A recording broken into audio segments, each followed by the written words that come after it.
Hi everyone, this is Amy Smith at Solstice Nutrition, and today we are going to be talking about the stages of intuitive eating. So I think it's really important when you're starting this journey to kind of know what to expect as you're going through the journey. And there are going to be 5 stages in total that you're going to experience as you learn to become an intuitive eater. And everything in this presentation is adapted from the Intuitive Eating book by Evelyn Tribole and Elise Reich, and this is from the 2020 4th edition. So first we have to kind of understand that each stage is going to be variable and very individualized. It's going to be based on how long you have dieted, how deep your dieting thoughts are embedded, and how willing you are to trust yourself. It's also going to depend on your willingness to learn and experience and the ability to let go of your weight loss ideals. You may move back and forth between the stages, and this is completely normal.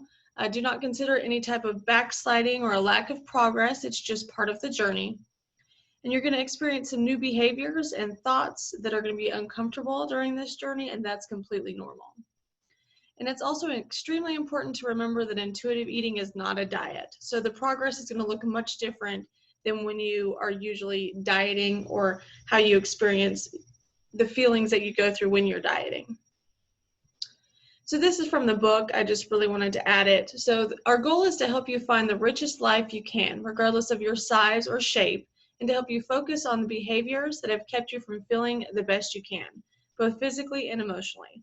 Remember, focusing on the goal of weight loss will interfere with your ability to make choices based on your body's signals. So the first stage is readiness. So this is like hitting your diet bottom. And this is the beginning point for most people. It not necessarily has to be the beginning point, but it is most common that people start here. At this stage, you have become painfully aware that all dieting has ended with failure. You're sick of basing your worth on the number that is on the scale. You think about food constantly throughout the day, and sometimes these thoughts are obsessive or may cause anxiety. You may most likely restrict food and base your food choices on this restriction. So you're probably counting calories. You're probably worrying about each meal as it comes up. And you're probably restricting certain food groups. You're very focused on your weight, and you've probably been weight cycling through different stages and different diets. And you've lost touch with your biological hunger and fullness cues of your body. At this stage, you have probably forgotten that you actually like to eat because you're more focused on what you should be eating rather than food itself. You may have a negative relationship with food and exercise, so you may treat exercise as a way to get rid of calories that you've consumed, or you may weigh your eating choices based on your exercise. You may be afraid to eat bad foods because and you may not be able to stop eating them when you do choose to eat them. And when you give in to eating these bad foods, you often overeat and then feel guilty afterwards. You probably have a negative body image in this stage, and you likely don't like the way that you look or feel in your body. And you have hit diet bottom, so you probably feel stuck, discouraged, and frustrated in stage 1. This is totally normal. It's important to remember that stage 1 is going to continue until you decide that you are fed up with eating and living this way. So you must be ready to make a change and do something about it before you can move on to stage 2. So stage 2 is all about exploration. It's conscious learning and the pursuit of pleasure. So stage 2 is all about exploring and discovery. You will go through a phase of hyper-consciousness to help you reacquaint yourself with your intuitive signals, which are going to include hunger, taste preferences, satisfaction, and satiety. And it may be uncomfortable and awkward. It may seem obsessive, but hyper-consciousness is not the same as obsession. It is much more specific to the time that you're eating, and it's not filling your mind with worry constantly throughout the day. And eventually this awkwardness is going to go away. The awkwardness comes from the moving away from a disconnect with your body and diet-centered thinking into starting to learn how your body is reacting and how it feels. In stage 2, you will begin to make peace with food by giving yourself unconditional permission to eat. Feelings of being scared are completely normal. Move at a pace that feels comfortable for you. You're going to learn to get rid of guilt-induced eating and begin to discover the importance of the satisfaction factor with food.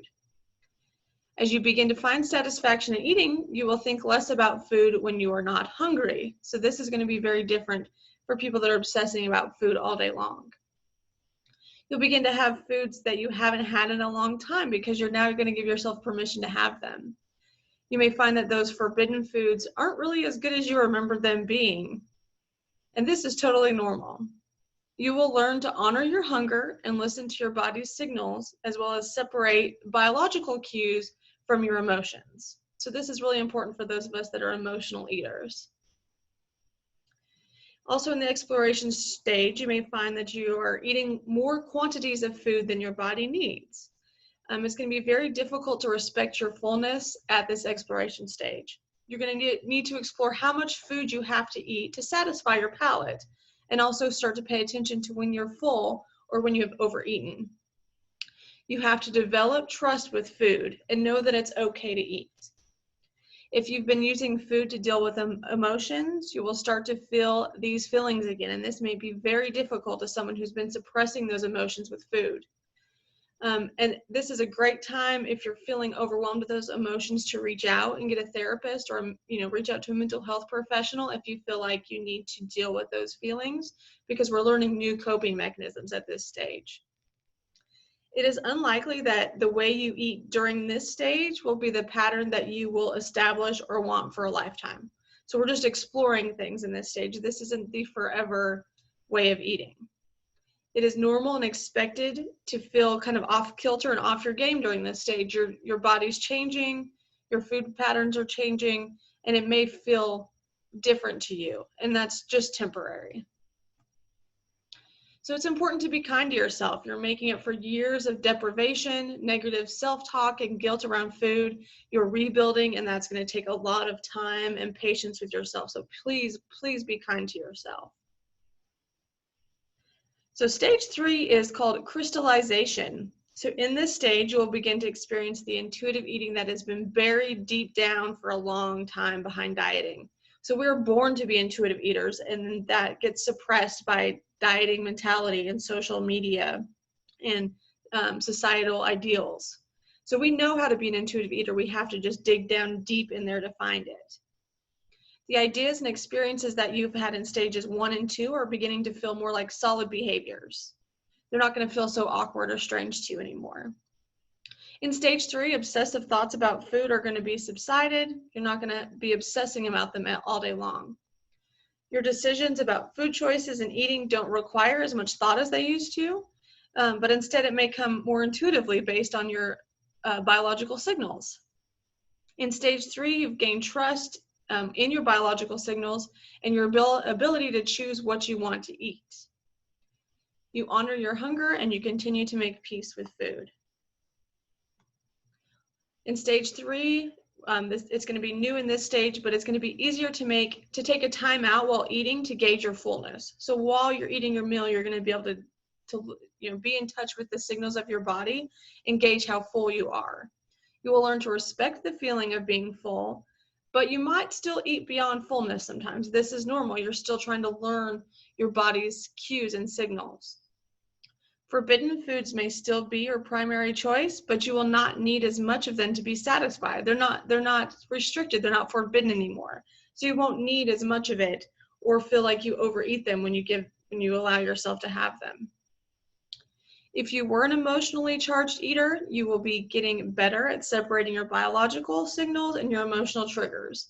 And again, I recommend finding a mental health professional to help you with that. That's super important to learn how to deal with your emotions in different ways than eating. So weight loss might still kind of be on the back burner. You might still be thinking about it, but we have to start moving away from those ideas.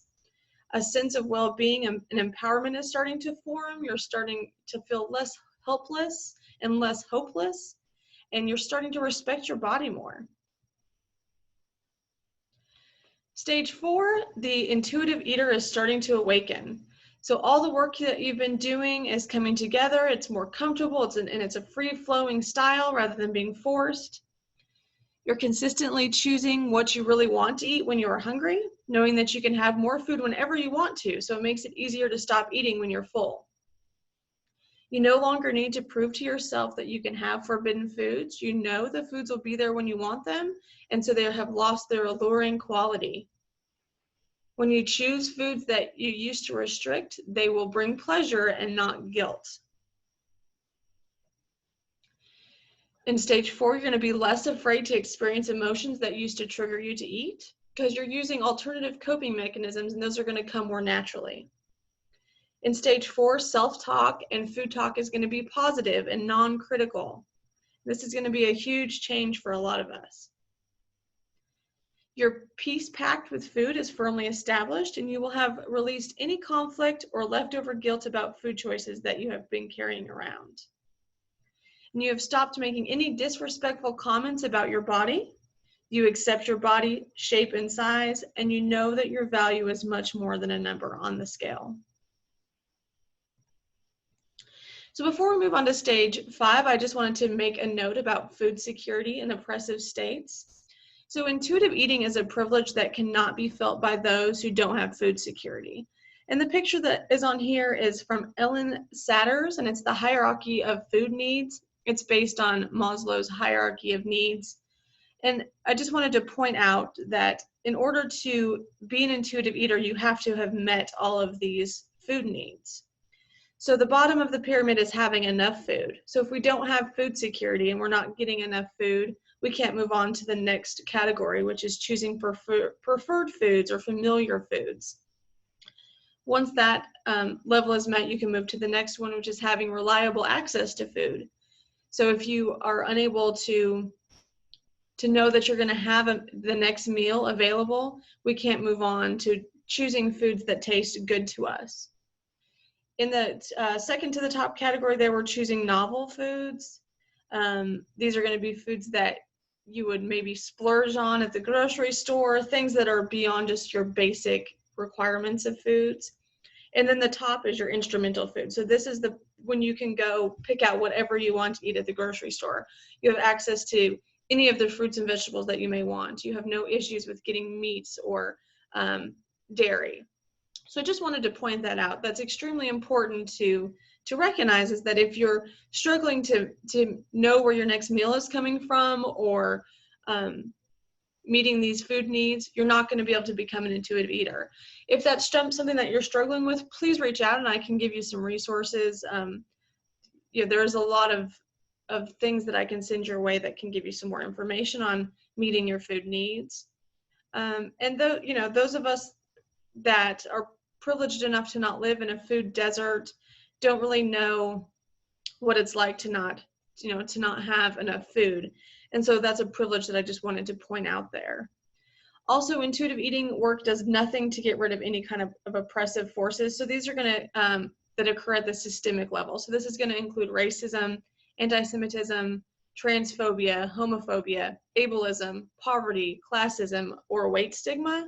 So that work is going to have to be done separately outside of your intuitive eating. So the final stage, stage 5, we're on to treasure the pleasure. So your intuitive eater has been reclaimed. You trust your body's ability, you honor your hunger, and you respect your fullness. You feel zero guilt about food choices and the quantity of food that you eat. You discard all unsatisfying food situations and unappealing foods, so you eat what you want to eat and what it appeals to you.